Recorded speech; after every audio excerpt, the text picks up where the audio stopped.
intéressante. Vous avez pendant des années enseigné le français langue étrangère à l'université de Toulouse 2, Toulouse-Le Mirail, et maintenant vous avez pris votre retraite et vous continuez d'enseigner le français, mais à un public complètement différent du public qui était au département d'études de français langue étrangère. Quel est votre public actuel ? Alors ce sont, au départ c'était des Soudanais, des migrants qui étaient dans la jungle de Calais, et quand ils ont décidé de disperser ces gens-là, ils sont allés un peu partout en France et ils ont atterri dans un quartier de Toulouse, au Pradette, et il y avait essentiellement des Soudanais, quelques Syriens, des Afghans, mais le public le plus assidu était les Soudanais. D'accord. Mais avec des niveaux différents. Et rien à voir, bien sûr, avec le public beaucoup plus, comment dire, institutionnalisé auquel vous étiez habitué à la fac. Oui, Erasmus. En gros, de plus en plus, ça devenait un public Erasmus, de plus en plus. C'est très confortable pour les enseignants. Oui. Très, très confortable. On sait ce qu'ils veulent, on le leur donne, c'est parfait. Oui. Donc il n'y a pas trop de remise en question quand on a des Erasmus devant. Il ne faut pas dire ça, mes collègues sont tellement susceptibles. Mais là, c'est... Mais je ne le couperai pas au montage parce que je comprends très bien ce que tu veux dire. Vous êtes deux enseignants de FLE qui avaient connu le français langue étrangère depuis ses débuts officiels, c'est-à-dire depuis les années 60. Vous avez connu toutes les modes, toutes les périodes, toutes les époques du FLE, les méthodes audiovisuelles, les approches communicatives des années 80, l'éclectisme des années 90 et l'approche actionnelle qui démarre à partir du 21e siècle avec le cadre européen. Entre toutes ces périodes que je viens d'évoquer, il y en a-t-il une qui vous a plus particulièrement marqué? Pourquoi? Moi, j'étais marquée tout au début par l'idée d'enseigner le français langue étrangère, par les méthodes audiovisuelles. Donc essentiellement les méthodes dites SGAV, structure globale audiovisuelle. Pour quelle raison? Parce que moi j'ai appris des langues d'une façon tellement rébarbative et que je trouvais prendre autrement que apprendre des listes de mots, pas communiquer, voilà. Yvette. Et pour rebondir sur ce que dit Marie-Noëlle, ces méthodes où on avait des films fixes et des appareils qui marchaient avec, on se disait qu'aujourd'hui, avec le public que nous avons, nous sommes bénévoles et nous donnons des cours à des jeunes gens qui viennent d'Afrique, du Moyen-Orient. Et notre progression, c'est pas terrible. Or, nous pensons qu'avec les méthodes SGAF, ce serait très très adapté aux gens que nous avons actuellement. On l'a renié pendant un bon moment quand on a eu d'autres méthodes qui sont arrivées. On criait que c'était merveilleux, extraordinaire. Et maintenant, on regrette un petit peu, pas pour tous les publics, mais pour le nôtre, on regrette cette période où la progression était très très très bien faite, et également non seulement du point de vue grammatical, mais également pour le vocabulaire, et très vite, les étudiants des années 60, au bout de 1, 2, 3 mois, parlaient. Ce qui n'est plus le cas aujourd'hui, me semble-t-il.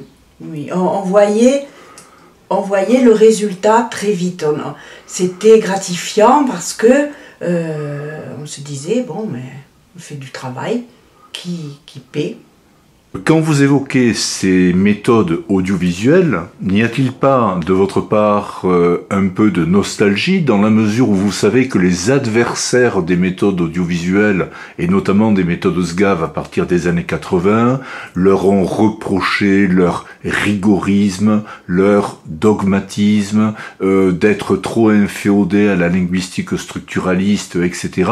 Ces méthodes ont été couvertes de boue par les didacticiens des années 80-90, ne pensez-vous pas être un peu trop attaché au passé? Non, au contraire, je pense qu'on a été très très heureuse d'avoir des méthodes autres quand elles sont arrivées dans les années 80-90.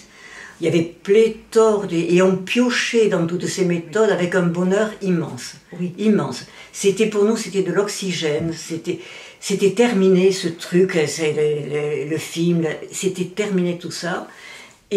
Mais maintenant, ces méthodes-là, qui nous ont beaucoup servi et beaucoup apporté, à nous et aux étudiants d'ailleurs, si on essaie de le faire actuellement, donc en 2019, avec notre public, moi j'ai l'impression qu'il s'ennuie très très vite et qu'il faut qu'on change très rapidement de ce qu'un étudiant à la fac va accepter, parce qu'il est dans ce milieu-là, il est formaté pour ça.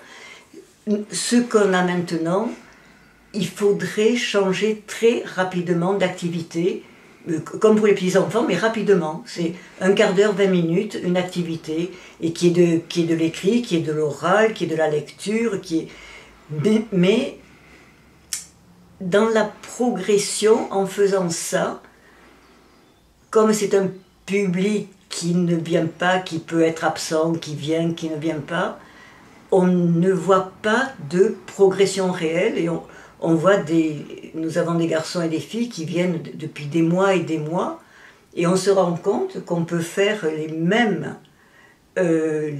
sujets, traiter les mêmes sujets comme si on n'avait jamais fait. Donc est-ce que ça vient de nous, est-ce que ça vient d'eux, est-ce que ça vient des méthodes? Donc on fait beaucoup de réunions avec les bénévoles pour voir et pour essayer d'améliorer l'enseignement qu'on leur apporte.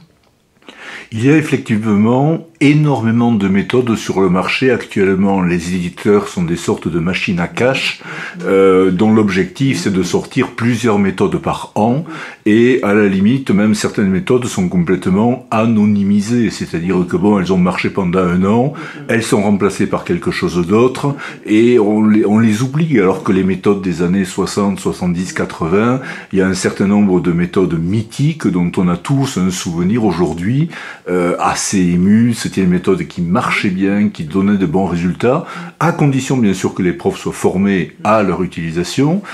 Y a-t-il des méthodes actuelles, donc des méthodes de l'approche actionnelle, des méthodes actuelles qui vous semblent émerger du lot, c'est-à-dire des méthodes qui mériteraient d'être citées? Les autres, on les citera pas, bien sûr, mais y a-t-il des méthodes qui se démarquent, qui vous paraissent proposer une bonne progression, des thématiques adaptées, et autrement dit, qui soient méthodologiquement, qui tiennent le coup méthodologiquement? Moi, j'en connais pas vraiment. On a travaillé un petit peu avec Texto, oui. Avec Texto, avec Saison 2, avec une autre que tu as actuellement et qui s'appelle... Moi, je trouve qu'elles se ressemblent. Oui. Les thèmes sont exactement les mêmes. On retrouve tout le temps la même chose, la même disposition, les mêmes demandes. Et on passe d'une à l'autre pour changer un petit peu d'image. Moi, je trouve qu'elles se ressemblent. Mais je ne peux pas dire que je les connais vraiment. On ne les connaît pas toutes. Pas vraiment, ouais, voilà. Alors que quand vous étiez en activité, puisque maintenant vous coulez une retraite paisible et heureuse, mais vous continuez à faire du français langue étrangère, vous connaissiez absolument toutes les méthodes qui étaient disponibles, ça va de soi. Voilà. Et à la limite, on vous donnerait le choix entre les méthodes actuelles, je partage votre point de vue, elles sont lamentables, et les méthodes d'il y a encore une quinzaine ou une vingtaine d'années, spontanément, vous vous continueriez à faire confiance au travail de marketing des éditeurs actuellement, ou vous retourneriez vers des méthodes un peu plus vieilles, mais qui ont fait leurs preuves? Moi, les vieilles. Sans l'ombre de... pas d'un doute, d'une hésitation. Oui. Et c'est une discussion que j'ai eue je ne sais combien de fois avec pas mal de collègues un peu partout quand je bouge, et tous les gens ont la même réaction, quoi, en disant avant c'était du solide, maintenant c'est de la poudre aux yeux, c'est... Du temps des méthodes audiovisuelles, on a accordé une très grande importance au laboratoire de langue. Regrettez-vous cette période du laboratoire de langue? Estimez-vous que c'était quelque chose d'inutile? Comment vous vous situez par rapport à cette pratique? Moi, le laboratoire de langue, pour les cours de débutants, c'était essentiel. On avait la chance à l'université d'avoir des techniciens qui nous faisaient des programmes qui étaient à la carte chaque semaine, même plusieurs fois par semaine. Et les structures passaient très très bien. Je pense par exemple à la forme négative. Là actuellement, j'ai des problèmes pour faire enregistrer la négation. Et à l'époque, je sais que ça passait très très bien avec les exercices structuraux. Est-ce que tu peux revenir sur les programmes à la carte? Qu'est-ce que ça voulait dire à l'époque? C'est-à-dire, on avait, chacune en faisait un cours, et dans mon souvenir, on pouvait aller au laboratoire une fois par jour. Oui. On avait 3 heures de cours, on faisait 2 heures de cours et 1 heure de labo. Et le labo, il était en fonction des 2 heures de cours précédentes. Et on travaillait main dans la main avec les techniciens qui nous faisaient à chacune d'entre nous le programme qu'on leur apportait. On leur apportait, et donc c'était des programmes, il pouvait y avoir 5 différents dans la semaine. Et donc il y avait des exercices, il pouvait y avoir des chansons. C'était très très varié ce qu'on faisait. Et l'étudiant revoyait, et là il pouvait le voir tout seul, il remettait les phrases, nous on pouvait les corriger, quand on voyait que ça, il pouvait nous appeler, nous demander conseil, ce qui fait qu'ils arrivaient à mémoriser, à intégrer et mémoriser la leçon qu'on avait faite juste avant. Et ça c'était pratiquement chaque jour, et on pouvait le faire grâce aux techniciens. Oui. Et un jour, on nous a dit que c'était terminé, que le laboratoire, c'était qu'1 fois par semaine, et qu'on ne faisait pas des exercices, un exercice d'une méthode, un autre d'une autre. C'était terminé tout ça. Voilà, et là, ça a commencé à... On est allé de moins en moins au labo, et les étudiants le regrettaient. Maintenant, les nouvelles méthodes ne sont pas adaptées, par exemple, pour le genre de public qu'on a. C'est-à-dire ? C'est-à-dire que on sent pas, il manque de rigueur dans la progression. C'est-à-dire notre public n'est pas un public d'étudiants. Ce qui à la fac peut marcher, parce que les étudiants qui viennent sont formatés, ils sont habitués, ils savent qu'ils vont passer un A1, A2, A3, peut-être un B1, B2. Notre public, non. Ce qu'il veut, c'est arriver à parler, à lire et à écrire. Et avec les méthodes qu'on a, qui sont multiples, il y en a beaucoup, beaucoup. On pioche dans toutes les méthodes, mais le résultat n'est pas probant.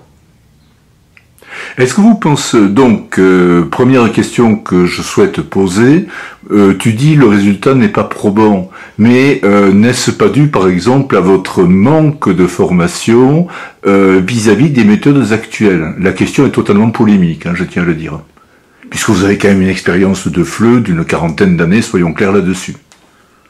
C'est pas impossible, impossible. On fait quand même des formations à Ressources et Territoires, ce qui est de très très bonnes formations. On a fait une formation pour enseigner le FLE avec TV5 Monde. C'était très intéressant, on a appris énormément de choses. On a fait une formation, le FLE et le théâtre, avec Paillet. C'était très très très intéressant, on a appris beaucoup de choses. On a fait une formation en alpha, Maclé Alpha, avec Marion Aguilar, et c'était passionnant.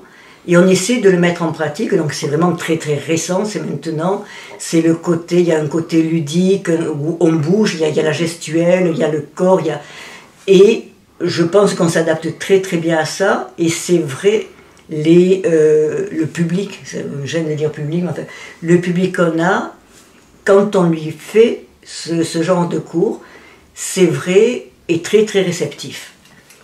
Le public, ce n'est pas un public analphabète, d'analphabète. C'est mélanger public FLE et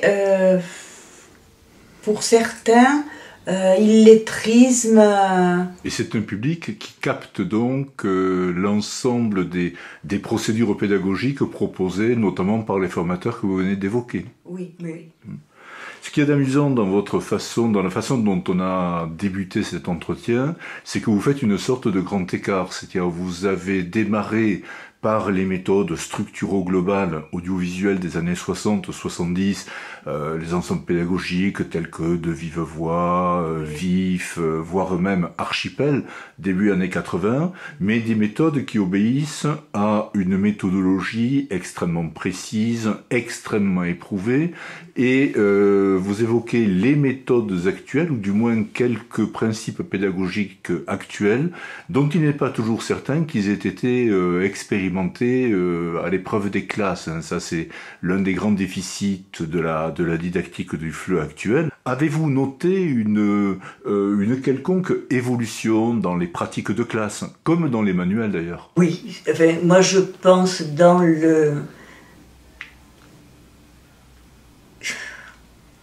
C'est ce qu'on ne met pas trop en application, mais on tend vers ça, que ce soit que l'apport grammatical et lexical se fasse beaucoup, et je pense qu'il se fait beaucoup mieux si les étudiants ne sont plus assis et immobiles.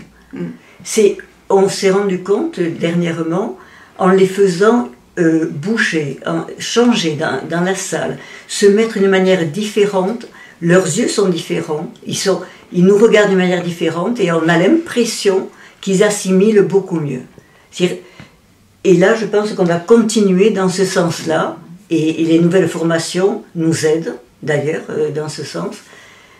Et des gens qui étaient amorphes, qui étaient endormis, soudain, hop là, on les voit, qui sont intéressés. Alors, ils parlaient très peu, et ils se mettent à parler beaucoup plus, à répondre énormément, parce qu'ils le font entre eux, et on est nous inclus, les profs, on est inclus.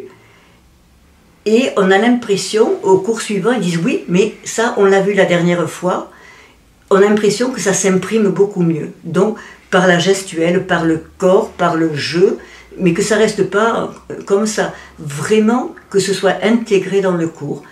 Et je pense, enfin moi j'en suis très très contente depuis quelques semaines, c'est pas depuis longtemps, et j'ai vu le changement chez les apprenants. Je l'ai vu, physiquement. Dans les nouvelles pratiques qui étaient différentes du début, je sais que les faire travailler par petits groupes, après que chaque groupe présente ce qu'il a fait et tout ça, ça avait changé beaucoup l'ambiance de la classe et les rapports qui faisaient qu'ils n'étaient pas assis au même endroit tous les jours avec leur place réservée. Tu parles là des pratiques à partir des années 80, oui, un peu plus tard, oui, d'accord. Et donc l'évolution dont parlait Yvette est une évolution notable par rapport à ces pratiques qui effectivement étaient qui étaient à la mode pendant la période dite des approches communicatives. Voilà. D'accord. Y a-t-il encore d'autres pratiques ou d'autres façons de faire la classe dont vous vous dites waouh, l'évolution est positive? Le fait, par exemple... Le fait de passer des vidéos, des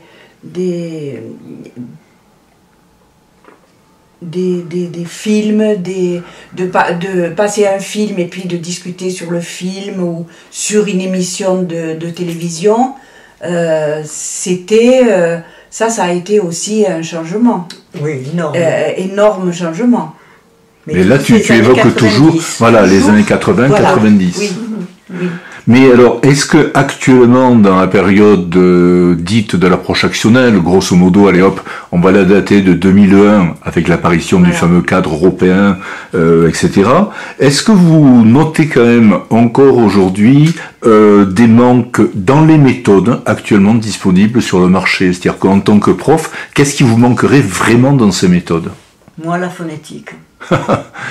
Moi, la phonétique. Oui. Ils en mettent, c'est saupoudré. Alors, on a des Des dada qui- mais comment l'utiliser si on n'a pas été formé? Mais même, c'est pas gratifiant du tout. C'est pas. Oh, j'ai l'impression qu'ils essaient parce qu'ils sont obligés. J'ai l'impression dans les méthodes, il y a toujours un petit truc de phonétique qui traîne entre deux exos, tout ça, mais qui n'est pas du tout probant, vraiment.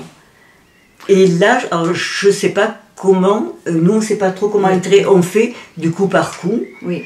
mais c'est vrai que c'est quelque chose qui nous manque, et qui manque, je trouve, dans les méthodes, vraiment, à 100%. Je ne puis qu'être d'accord. Marie-Noël, tu partages ce Oui, point tout de à vue? fait, tout à fait.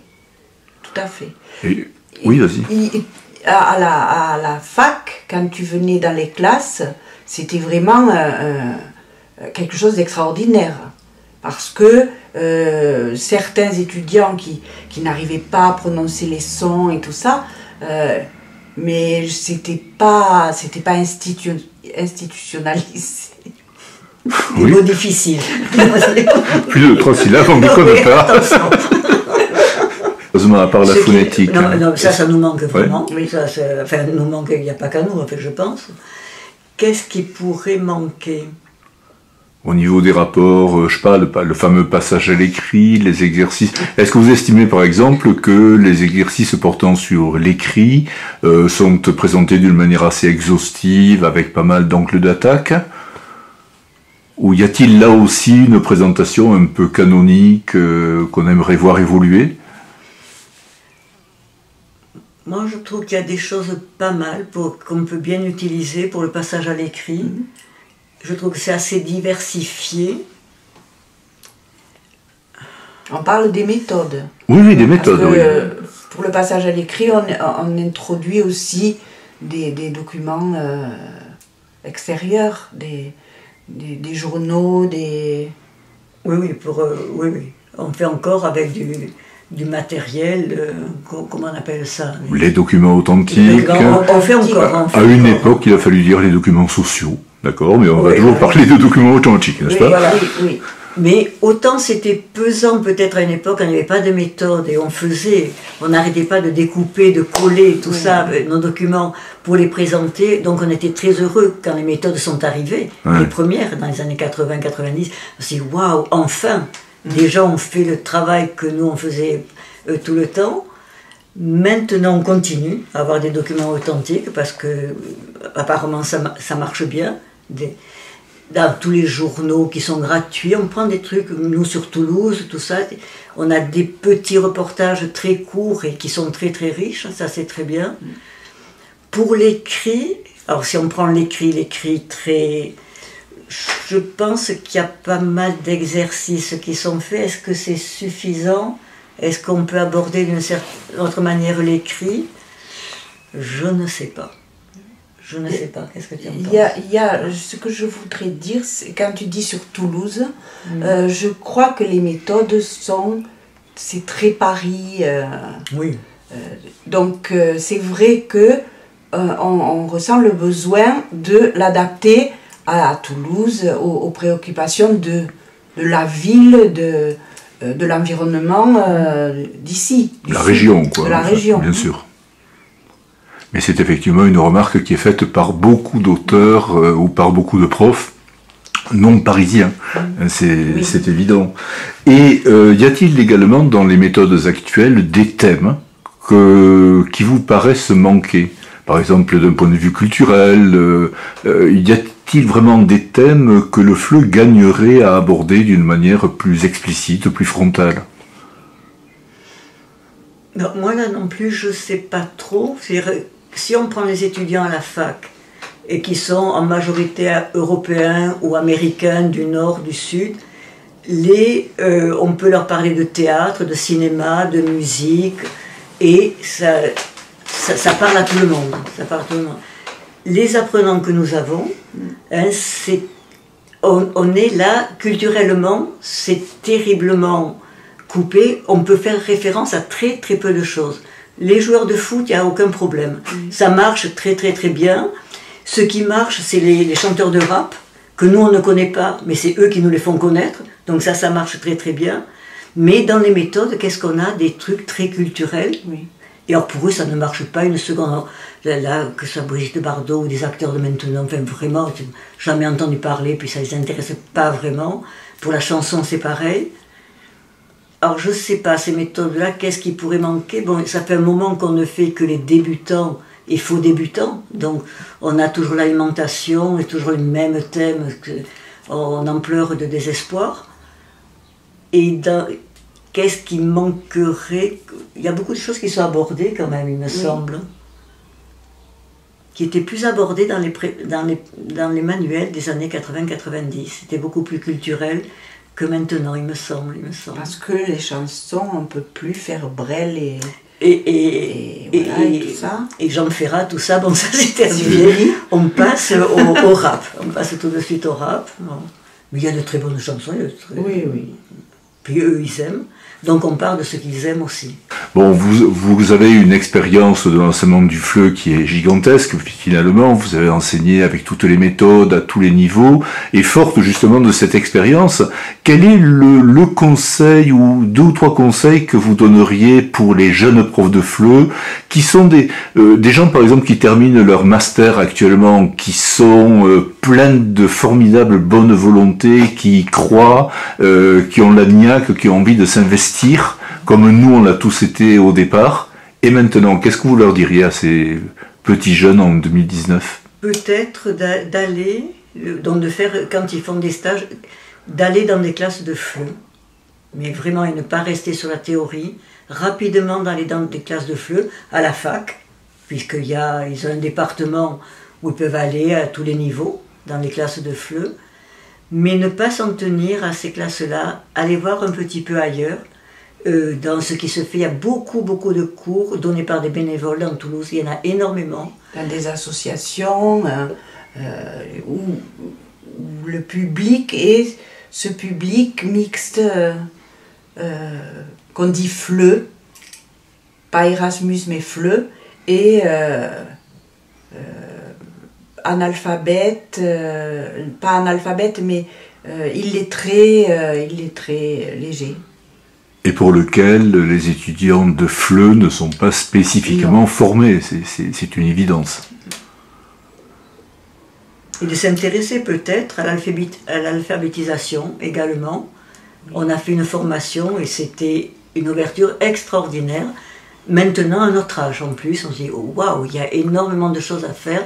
Et on sent que c'est pas du tout universitaire. Mais alors, pas du tout. Et c'est bien regrettable. Hein. Je pense que pour des étudiants, ça pourrait ouvrir un champ de travail et ça peut être un travail passionnant à faire, l'alphabétisation. Attends, question, mais alors, l'alpha, pourquoi c'est intéressant pour un prof de FLE? Parce que moi je pense que nous avons des apprenants à qui on impose d'entrer, de lire et d'écrire alors qu'ils ne savent ni lire ni écrire dans leur langue. Ils ne peuvent strictement rien faire, alors que si on repartait, s'il existait à nouveau des méthodes où il y ait une image comme avant, dans les années 60, et une phrase, tiens, ça c'est Mireille. Ou ça, Mireille, on va dire un autre prénom. C'est, quels sont les prénoms à la mode? C'est Léna. C'est Léna. Et Kevin. Je m'appelle Léna, voilà, et je m'appelle Kevin, et tout ça. Immédiatement, l'apprenant va répéter. Et en 2 ou 3 séances, il va être heureux parce qu'il va pouvoir se présenter, mais très facilement. Je m'appelle Mohamed, j'ai 25 ans, et sans être passé ni par l'oral, ni par l'écrit, ni par la lecture. Et on retrouverait cette progression qui lui ferait énormément de bien, et après, on passerait à la lecture, doucement, parce qu'il y en a besoin pour ses papiers, pour la préfecture, la sécurité sociale, mais ça se ferait après la communication et qu'ils puissent communiquer. Et ces méthodes-là sont, enfin pour moi, font que la communication, elle arrive immédiatement, sans se poser des questions ni grammaticales, ni aucune autre. Alors que les méthodes actuelles du FLE ne sont pas vraiment pour toi des méthodes communicatives? Alors je sais pas, elles sont communicatives, mais pour le départ, je pense que